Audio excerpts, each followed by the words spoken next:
कैसे हैं आप सब। स्वागत है आप सभी का हमारे अपने YouTube channel Grover study point में। तो बच्चों, जैसे कि छुट्टियां चल रही हैं, सर्दी की लंबी छुट्टी हो चुकी है, तो आपका जो वर्क है, जो सिलेबस है, वो भी करना है। तो इसलिए आज हम पढ़ेंगे कक्षा 8 की पुस्तक वसंत भाग 3, उसी का पाठ 12 पानी की कहानी। तो जो पानी की कहानी है पाठ, उसको ही पढ़ेंगे। तो सबसे पहले लेंगे उसका शब्द अर्थ।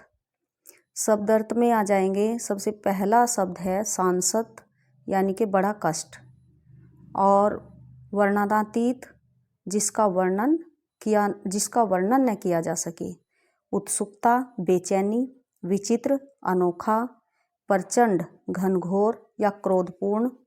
आगे है उन्मत्त, उन्मत्त हो जाएगा मतवाला, और दीर्घजीवी, बहुत काल तक जीवित रहना।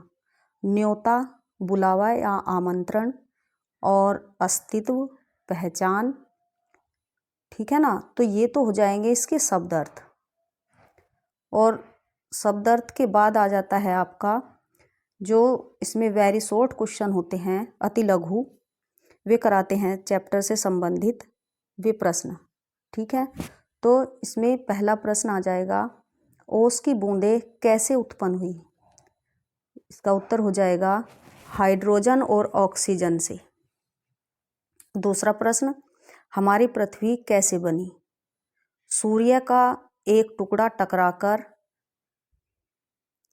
टकराकर ठंडा होने से हमारी पृथ्वी बनी। तीसरा प्रश्न हो जाएगा, पहले हमारी पृथ्वी कैसी थी।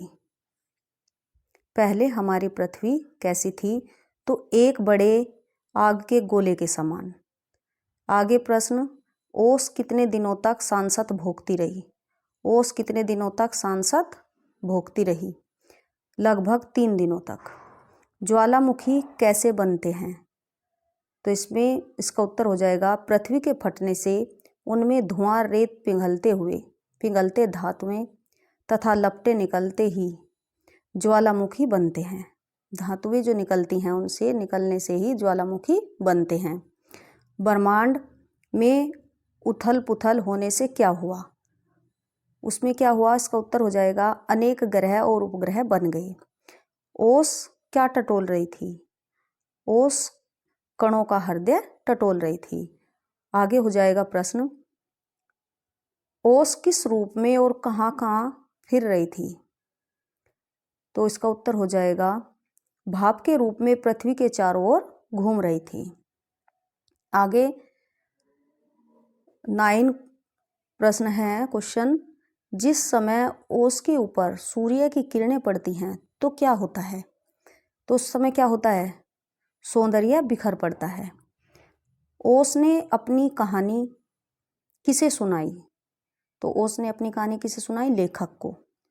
ओस को लड़ने की शक्ति कौन देते हैं। तो ओस को लड़ने की शक्ति कौन देते हैं, सूर्य। ठीक है ना। तो आपके ये अति लघु प्रश्न है, इसमें 11 अति लघु प्रश्न बनाए हैं मैंने। और इसके शब्द अर्थ तो बुक में ही मिल जाते हैं, लास्ट में दिए रखते हैं शब्द अर्थ। ठीक है ना। तो चाहें तो आप उसमें से भी कर सकते हैं, लेकिन इसके जो ये अति लघु प्रश्न हैं, ये आपको करने हैं। ठीक है। तो ये वर्क आपका कंप्लीट होना चाहिए। धन्यवाद।